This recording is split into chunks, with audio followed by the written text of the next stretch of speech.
dia a todas e todos. Sejam muito bem-vindos e bem-vindas a mais um ICL Mercado Investimentos. Bom dia para você também que está nos assistindo pela TV UFMA no Maranhão e pela Pop TV em Sobradinho e Porto Alegre. Sejam muito bem-vindos e bem-vindas ao nosso programa. Hoje, quarta-feira, a gente vai falar aí sobre os principais assuntos do dia, porque a gente teve divulgação hoje de produção industrial aqui no Brasil. A gente vai falar também do PMI, né? Então, o índice dos gerentes de compras que saiu às 10 horas da manhã, então mostra ali aquele termômetro do setor de serviços, da nossa economia como um todo, e o já apresentado setor industrial, então a gente vai passar pelos três juntos, e a gente vai também falar sobre essa possível alta da taxa Selic, que já está sendo aventada no mercado, não foi algo que a gente não avisou aqui. Eu já tinha falado disso há algum tempo, quando a gente falou de relatório Focus, quando eu falei de negociação de juros futuros, mas agora essa possibilidade está até mais próxima, e isso vem daquela decorrência de notícias que a gente já vem falando aqui de deterioração de expectativa de cenário, alta do dólar, e agora essa possibilidade de alta da taxa Selic já sendo aventada. Mas a gente vai tratar todos esses assuntos com bastante calma com vocês, e antes de tudo isso já vamos para a nossa agenda. Então, o André está de férias, por isso que eu não dei bom dia para o André ontem, não foi por nenhum motivo futebolístico, nem porque o time dele ganhou do meu, mas foi justamente porque ele está de férias, então o André está com o seu merecido descanso. A gente vai agora para a agenda do dia, que tem ali uma série de indicadores, hoje a agenda está bem extensa, então a gente vai passar pelos principais deles. A gente viu que saiu a PMI da Europa, então na agenda a gente tem aqui PMIs compostos e de serviços, já a medição final, divulgação da Europa, então onde saiu o PMI? Alemanha, Zona do Euro e Reino Unido. Os três países já divulgaram seu índice de gerente de compras durante a nossa madrugada aqui. Lá em Portugal, o dirigente do Banco Central Europeu também participou, mediou uma discussão no Fórum do Banco Central Europeu sobre os bancos centrais, aquele fórum que está acontecendo a semana toda lá em Portugal. Nesse mesmo evento, o economista-chefe do Banco Central Europeu também mediou um painel com a participação do presidente do Fed de Nova York, o John Williams. Então, ele também mediou esse painel no próprio fórum do Banco Central Europeu. Em seguida, a gente tem aqui no Brasil a divulgação da produção industrial. Então, a produção industrial saiu 9 horas da manhã e a gente vai trazer detalhes dessa divulgação. Vamos ver como é que ficou a produção industrial em relação ao mês passado, em relação ao ano anterior. Vamos ver como é que vem se comportando essa produção industrial. Saíram nos Estados Unidos, hoje a gente tem um monte de indicadores importantes também. Tá? Então, o que a gente tem por lá? Relatórios sobre criação de empregos no setor privado, relatório ADP. O Departamento do Comércio também divulga a balança comercial e a gente tem os pedidos de auxílio-desemprego até semana aí do dia 29 de junho. Esses dados, principalmente se a gente olha pedidos de auxílio-desemprego e criação de vagas no setor privado, até quero fazer uma correção ontem, porque eu falei do relatório Joltz, que mostra a criação de vagas de uma forma geral. Na verdade, quando eu falei, é um análogo ao nosso CAGED, eu estava falando, na verdade, do ADP que sai hoje. Então, eu fiz essa confusão, e se a gente faz uma confusão, a gente corrige aqui no ar. Então, hoje, quem sai é o relatório ADP, esse sim, mais parecido com o nosso CAGED, que mostra ali a criação de vagas no setor privado. Então, a gente tem dois dados bem importantes aqui de pedidos de auxílio-desemprego e criação de vagas no setor privado, que são de mercado de trabalho nos Estados Unidos. E tem esse olhar, né, no momento o olhar está bem voltado para o mercado de trabalho dos Estados Unidos, porque ele não está arrefecendo, mesmo com a taxa de juros alta. E o que a economia, né, os Estados Unidos querem nesse momento? Diminuir essa criação de vagas, aumentar o desemprego para tentar conter de alguma forma a inflação que está levemente acima da meta por lá ainda. Falo sempre com muito pesar, porque esses movimentos, por exemplo, de auxílio-desemprego abaixo do esperado ou criação de vagas acima do esperado não são comemorados por lá e deveriam ser comemorados por todos se a gente tem um desemprego menor e uma criação de vagas maior. Mas não é o que está acontecendo, com muito pesar eu falo que eles querem justamente o movimento contrário. Hoje às 10 horas da manhã, como eu falei, saíram os índices de gerente de compras composto e de serviços aqui do Brasil. Também vou trazer dados, vamos ver de onde vem a melhora do PMI nesse mês. Continuando lá em Portugal, a presidente do Banco Central Europeu, Christine Lagarde, vai discursar no encerramento do fórum. Então, 10h15 hoje acaba o Fórum dos Bancos Centrais. Vai parar de aparecer aqui na nossa agenda. S&P Global também divulga PMI composto e de serviços nos Estados Unidos, agora 15 para as 11. Então, amanhã a gente já traz todo o fechamento dos PMIs dos países de uma forma geral, porque saindo dos Estados Unidos e saindo global, a gente já tem toda essa visão dos outros países também em relação à sua atividade e atividade dos setores.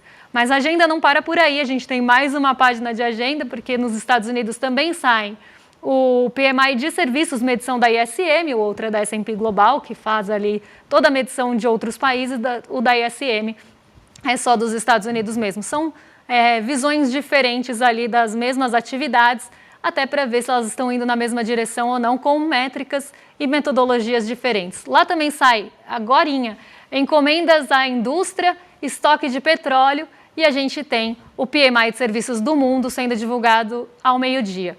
Em seguida, a gente tem fluxo cambial aqui no Brasil. Nos Estados Unidos, hoje o mercado fecha mais cedo, então tanto para a Bolsa quanto para títulos de dívida, as Treasuries, o mercado vai fechar entre 2h30 e 3 horas, porque é véspera do feriado de 4 de julho, feriado de independência dos Estados Unidos. Então amanhã a gente já sabe que não teremos mercado por lá e hoje o mercado fecha mais cedo. E a gente tem às 15 horas a divulgação da ata da última reunião de política monetária dos Estados Unidos, algo que também deve ficar bastante no radar. E até às 10h15, então, teve o Fórum do Banco Central Europeu de Bancos Centrais aqui, que está como o dia todo, mas hoje já tivemos um encerramento ali durante a manhã. Então, o que deve ficar muito no radar hoje? Pensando de uma forma global, os PMIs, sobretudo índices de gerente de compras dos Estados Unidos, para ver como é que está a atividade econômica por lá, se ela está diminuindo ou não. Tem o mercado de trabalho também que deve ficar bem acompanhado de perto, até porque isso é uma forma de entender se a atividade ali da economia por meio do mercado de trabalho está aquecida ou não. E a gente tem a divulgação da ata da última reunião de política monetária, que deve ficar bastante em foco, justamente porque o mercado tem buscado qualquer que seja os sinais, qualquer que sejam, né, os sinais de possibilidade de corte de juros nos Estados Unidos, e aí a ata pode sinalizar algo nessa direção. E pensando aqui em Brasil, PMI composto de serviços e atividade industrial são indicadores aí que devem tomar conta, já tomaram conta, na verdade, da parte da manhã da nossa abertura. Vamos seguir aqui, então, para aquela notícia que a gente sempre traz de manhã, justamente sobre o fechamento da Ásia, como é que está o andamento na Europa, como os mercados podem abrir aqui ou não, a gente já teve a abertura, mas aqui o que deve pesar nesse dia. Então, a gente tem... Ontem, né, tivemos alta recorde no S&P 500. Por aqui, a gente vai também falar sobre isso, Lula e ministros discutem disparada do dólar e políticas fiscais. Então, aqui algo que pode ficar realmente bastante em foco, sobretudo aí no período da tarde. E saiu a pesquisa mensal do índice de gerente de compras, o PMI, e a pesquisa mensal industrial, já com o fechamento de maio. Então, o PMI a gente está vendo de junho, enquanto o índice de atividade aqui industrial, né, a nossa pesquisa de fato industrial, ela é referente a maio ainda. Então, até é legal a gente pegar os dois, porque a gente pode ver se tem perspectiva de melhora, como é que estava o PMI no mês passado em relação a esse, para ver se teve uma assertividade nesse termômetro. Então, a gente vai já abarcar os dois juntos. Mas pensando aí no que aconteceu na Ásia nessa madrugada, a gente teve por lá um dia misto. Então, as bolsas não seguiram uma direção única e responderam a fatores mais locais. A gente teve essa alta, né, alta recorde do S&P 500, que acabou trazendo um fôlego já para a abertura dos mercados asiáticos durante a noite, mas os mercados por lá acabaram seguindo mesmo alguns fatores locais. A gente teve alta no Japão, então o Nikkei 225 ficou no terreno positivo, mas o Xangai Composto, por sua vez, acabou reagindo a outros fatores que foram mais realmente locais de China. Por quê? E não tão só locais de China, porque dados chineses têm possibilidade e potencial para mexer com todos os outros dados e mercados. Mas o que a gente teve lá de madrugada, que eu falei ontem para quem acompanhou a gente, né? Tivemos o PMI composto de serviços da China. E esses indicadores, eles vieram abaixo do esperado, principalmente o PMI de serviços. O que é o PMI de serviços? Um termômetro de como anda o setor de serviços na China. E ele abaixo do esperado, né, ficou ainda no terreno da expansão, ficou ali acima dos 52 pontos, indicando que a atividade da chinesa do setor de serviços continua em crescimento, não está contraindo, não é nada disso, ela continua expandindo, mas expandindo num ritmo menor do que no mês passado. Então isso traz uma insegurança do mercado em relação a como devem vir esses dados de fato quando forem divulgados em relação à atividade do setor de serviços chinês. E aí, isso acaba mexendo com todos os ânimos do mercado, até porque qualquer sinal de desaceleração da China, como qualquer sinal de aceleração da China, tem esse potencial, como falei, de mexer com outros mercados. E aí o Xangai Composto caiu 0,49%, respondendo a esses fatores mais locais. Outras bolsas asiáticas responderam a outros fatores, como, por exemplo, a alta recorde do S&P 500, que acabou tomando um peso maior e levando essas bolsas para o terreno positivo. Mas a China respondeu realmente ao PMI, que ficou abaixo do esperado, mas ainda no terreno da expansão. Agora, vindo para o nosso Brasilzão, vamos falar da política industrial, da produção industrial, que recuou 0,9% em maio, segundo mês seguido de queda para a produção industrial, que vinha mostrando um comportamento até bem acelerado para a produção industrial brasileira, algo que teve uma fragilidade muito grande no passado e agora já estava mostrando algum fôlego de recuperação. Nos últimos 2 meses, a produção industrial ela teve uma queda, então ela arrefeceu ali, tanto nas medições ano contra ano, ano contra mês, mês contra mês. Então a gente vai ver isso e esse comportamento permaneceu no mês de maio. Não foi uma queda muito abrupta, foi menor inclusive do que a queda que era esperada pelo mercado. O mercado ali esperava uma queda de 1,6%, a queda foi menor do que isso e a gente vai ver, foi de 0,9%. Mas foi um segundo mês consecutivo de queda da nossa indústria, que está com uma confiança bem alta, inclusive olhando ali para a sua capacidade ocupada, e também tem um PMI mostrando que o setor tem ali algum fôlego para crescer. Mas não foi o que a gente viu na produção industrial, então vamos colocar aqui na tela os dados de produção industrial para a gente trazer esse quadro do mês de maio.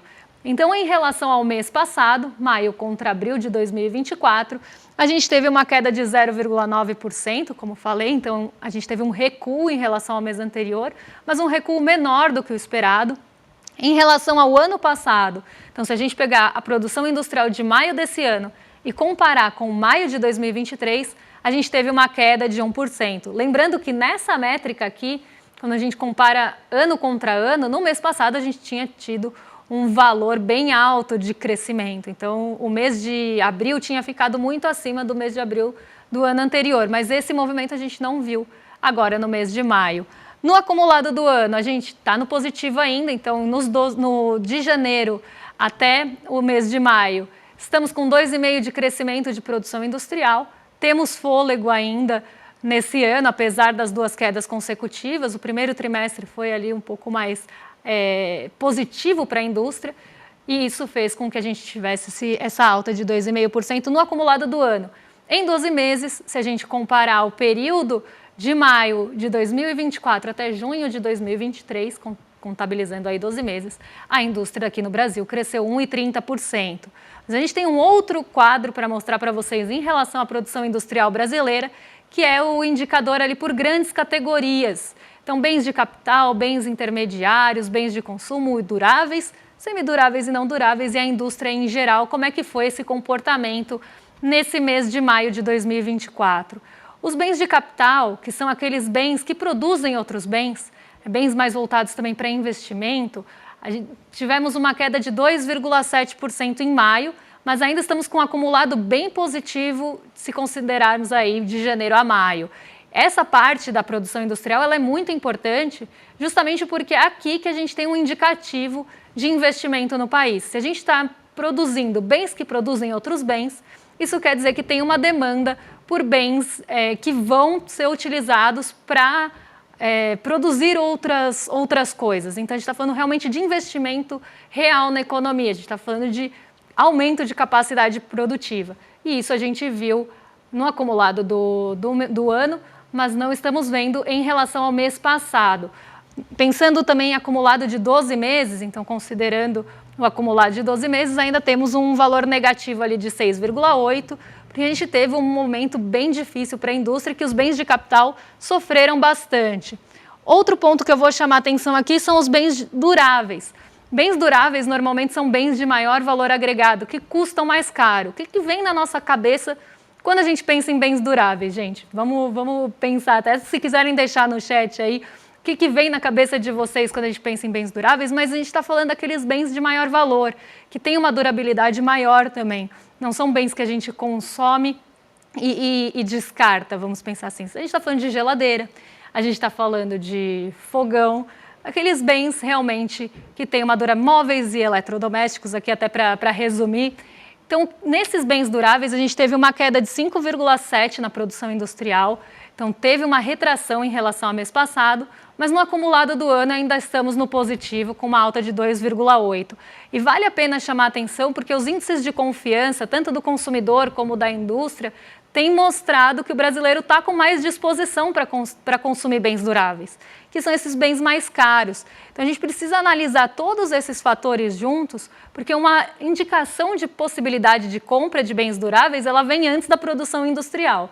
Então, se a gente começa a ter uma confiança maior, que é o que mostra lá os índices da FGV, se a gente começa a ter uma confiança maior que o brasileiro vai consumir bens duráveis, a gente pode estimular a produção desses bens duráveis. Então, a expectativa e a confiança tem que vir antes. Então, se o brasileiro está disposto a gastar, então a gente precisa começar a pensar numa produção que supra essa demanda.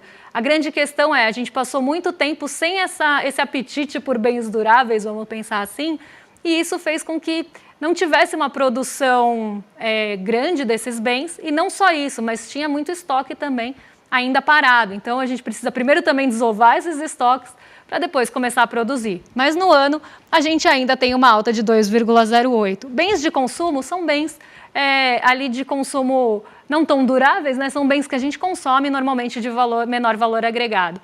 Esse também está com uma alta de 3,7% no ano, e 1,3% de queda nesse mês. Então, dos setores, de uma forma geral, e das grandes categorias, ninguém ficou no positivo.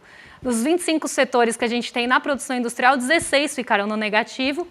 E aqui, pensando na produção industrial, as grandes categorias e a indústria, de uma forma geral, também não tiveram bom desempenho no mês de maio, que já era, de certa forma, esperado, mas a gente teve uma queda até menor do que se esperava aí pelo mercado.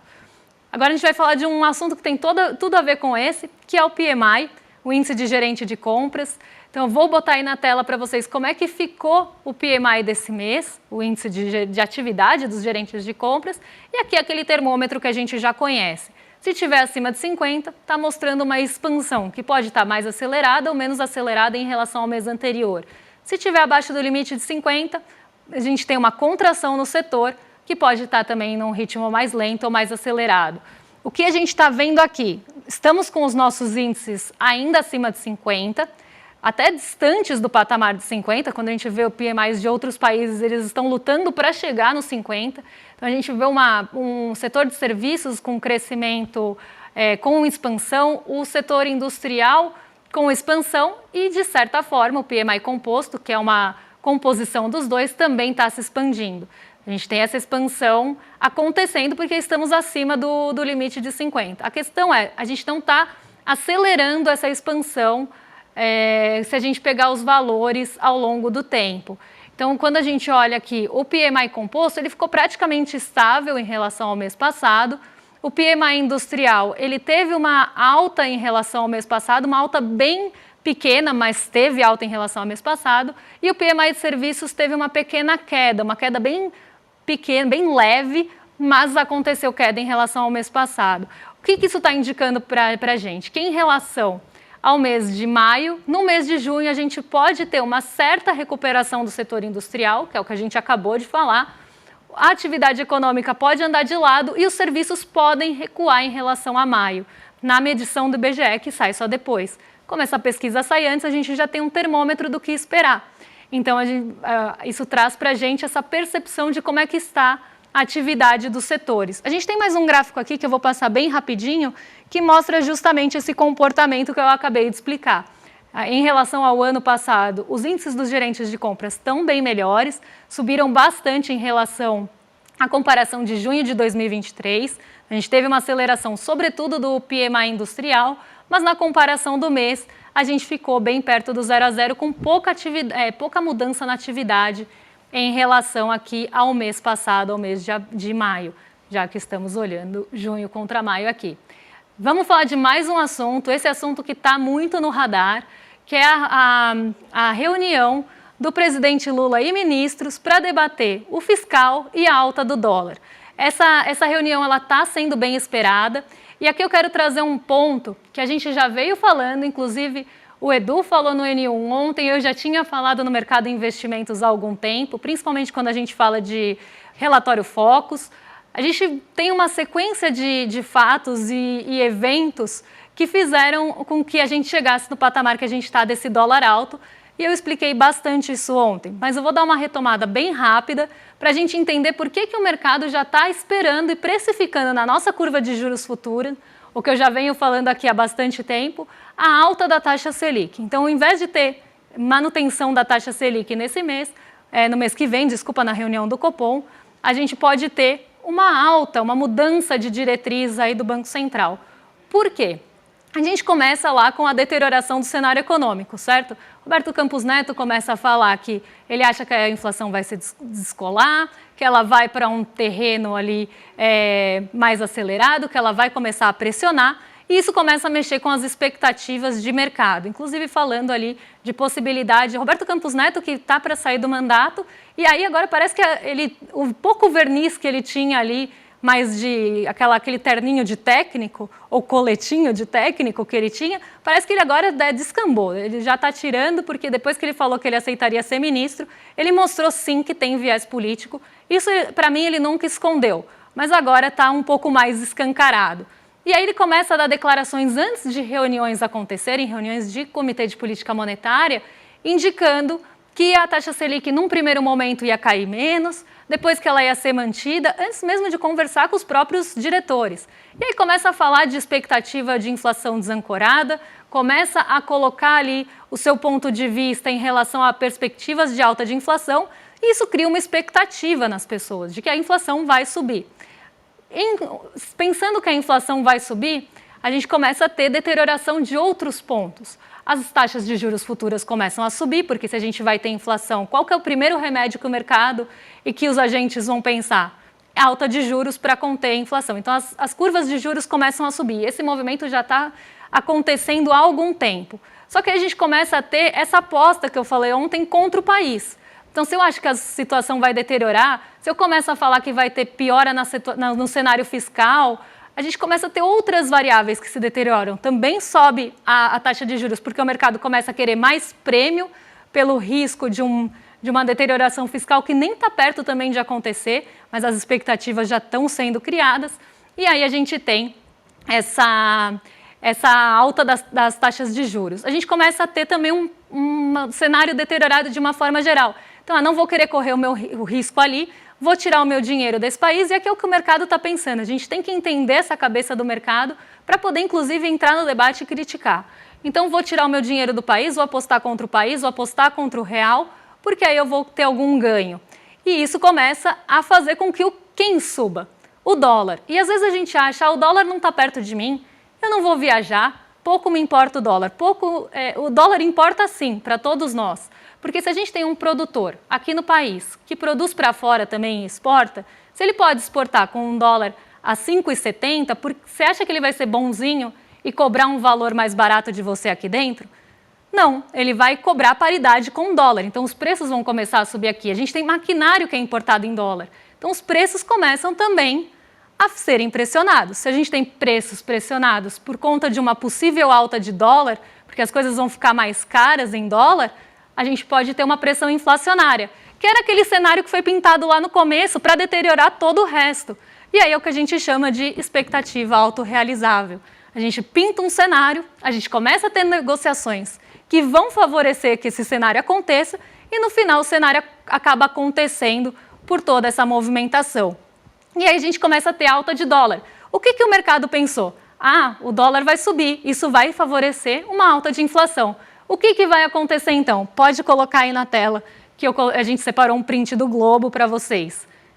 Não tem o print do Globo, mas eu tinha separado um print do Globo falando que o mercado já tinha ali as suas expectativas e apostas para que a Selic aumente na próxima reunião. Então, diante de todo esse cenário que foi pintado lá atrás, começou uma deterioração, e aqui tem um viés muito político, sim, a gente não pode deixar de falar, que é a sucessão do Roberto Campos Neto, que está para acontecer. Então, é um momento que o mercado vai fazer barulho, vai querer se fazer ouvido, e isso vai impactar as outras variáveis. Ele está fazendo isso nas negociações de juros futuros, ele está fazendo isso no relatório Focus. Então, a gente está vendo também esse movimento do mercado querer pautar o próximo presidente do Banco Central. Estão tentando também deteriorar as expectativas para o futuro, querendo dizer, nesse possível indicado eu não acredito, então vou deteriorar as expectativas de inflação. E aí tem gente no mercado que bota 8% no relatório Focus. Já que é anônimo, pode tudo.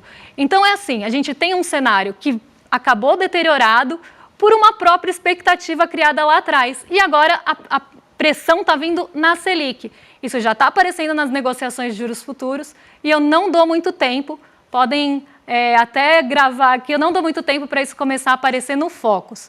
Agora, antes de passar para o rolê, eu quero chamar vocês aqui para participar da nossa vaquinha, para ajudar a Casa GOG, a construção da Casa GOG, para ter ali todo um apoio de capacitação, de questões culturais ali na periferia de Brasília.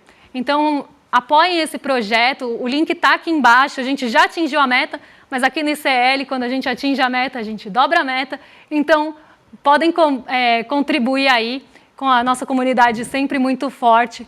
Vamos ajudar a construção de mais um pilar aí numa comunidade carente. Agora sim, eu passo para o rolê ICL com o William De Luca e o Guga Noblar. Vocês ficam em excelente companhia e eu volto amanhã em carreira solo ainda, mas por pouco tempo, porque o André já está voltando, então podem ficar aí mais calmos com a saudade, porque o André volta na segunda-feira. E a gente volta amanhã, eu aqui com vocês, vocês e eu juntinhos. Um beijão e até lá. Imagina se você pudesse viver 25 anos a mais. Pois é, a nova geração, hoje em dia, vai ter gasto isso quando tiver ficado mais velha na frente de uma tela, de celular ou de computador. Existe uma pandemia tecnológica. Eu chamo isso de apocalipse tecnológico, porque está destruindo vidas, desequilibrando psicologicamente as pessoas e trazendo muito mais perigo do que qualquer um pode imaginar. O maior especialista sobre o tema, eleito o melhor professor da New York University e um dos 40 melhores professores de negócios do mundo, Adam Alter, vai nos dar uma aula sobre esse tema, inédita e exclusiva, no dia 7 de julho, um domingo, às 8 horas da noite. Uma aula que você não pode perder, seus filhos não podem perder, as pessoas de quem você gosta não podem perder.